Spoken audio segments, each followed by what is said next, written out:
പരിശോധിക്കാതെ ഈ ആളെ അറിയിക്കാതെ ആളെ നോട്ടീസ് കൊടുക്കാതെ ഇപ്പൊ എന്റെ പേര് വോട്ടർ പട്ടികയിൽ നിന്ന് നീക്കം ചെയ്യണമെങ്കിൽ ഒരാൾ തെറ്റായ വിവരങ്ങൾ വെച്ച് ഫോം 7 നോട്ടീസ് കൊടുത്ത് എന്റെ പേര് റിമൂവ് ചെയ്യാണ്, ഞാൻ അറിയുന്നില്ല. പ്രോപ്പറായിട്ടുള്ള പരിശോധന BLOമാർ നടത്തുന്നില്ല. വ്യാപകമായി ഇത് സംസ്ഥാനത്തുടനീളം നടക്കുന്നതായി ശ്രദ്ധയിൽപ്പെട്ടിട്ടുണ്ട്. പ്രത്യേകിച്ച് മലബാറിലെ ജില്ലകളിൽ ഇത് വളരെ കൂടുതലാണ്. തുറന്നു പറയാമല്ലോ, മലബാറിലെ ജില്ലകളിൽ ഇത് വളരെ കൂടുതലാണ് എന്ന് ശ്രദ്ധയിൽപ്പെട്ടിട്ടുണ്ട്. ഫോം 7 വെച്ചിട്ട് വോട്ടർ പട്ടികയിലുള്ള പേരുകൾ റിമൂവ് ചെയ്യാം. അത് പരിശോധന കൂടാതെ ആളെ അറിയിക്കാതെ പേര് മാറ്റുക, അത് ചെയ്യണം. പിന്നെ SIR പൗരത്വ പരിശോധന കൂടി ആയതുകൊണ്ട് രാഷ്ട്രീയ പാർട്ടികൾ കുറെ കൂടി ഉത്തരവാദിത്തത്തോടുകൂടി ഇക്കാര്യത്തിൽ ഇടപെടണം.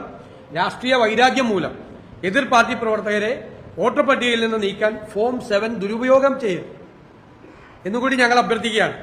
പുതിയതായി വോട്ട് ചേർക്കുന്നവർക്ക് ഫോം 6ഉം ഫോം 6A-യുമാണ്. വോട്ട് നീക്കം ചെയ്യപ്പെടുന്നവർ ഫോം 7 ആണ്. ഫോമിലെ തിരുത്തലുകൾ ഫോം 8 ആണ്.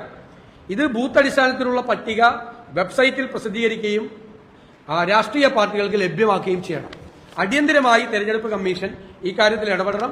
ഞങ്ങൾ തെരഞ്ഞെടുപ്പ് കമ്മീഷൻ ഇത് സംബന്ധിച്ച പരാതി ഞങ്ങൾ സമർപ്പിക്കുകയാണ്. അടിയന്തരമായി ഇടപെടണം.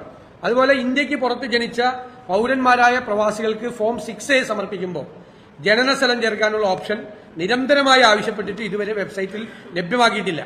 ലക്ഷക്കണക്കിന് പ്രവാസികളെ ബാധിക്കുന്ന ഈ വിഷയത്തിന് അടിയന്തര സ്വഭാവത്തിൽ നടപടി ഉണ്ടാകണം. അവർക്ക് സമയം നീട്ടിക്കൊടുക്കുകയും വേണം. ഇത്രയും കാര്യങ്ങളാണ് ഞങ്ങൾക്ക് പ്രത്യേകമായി SIR-മായി ബന്ധപ്പെട്ട് പറയാനുള്ളത്. എന്റെ കോപ്പി കൂടി തരാം തീർച്ചയായിട്ടും.